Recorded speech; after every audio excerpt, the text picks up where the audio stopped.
remember this one, we'll see.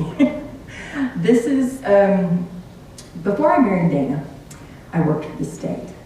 And one of the supervisors that I worked for didn't like me very much. And we had a kind of a difficult relationship. And then one day I found out that she was an Episcopal Sunday school teacher. And I thought to myself, dear Lord, you must be so disappointed in her.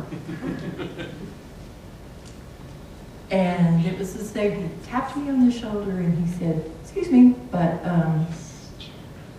she's not that much different than you. It took just as much of my precious blood to pay it away for you as it did for her. So, I can never forget that woman, whether I would like to or not, because of this song. It took just as much, and hopefully I can remember how to play it.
Expensive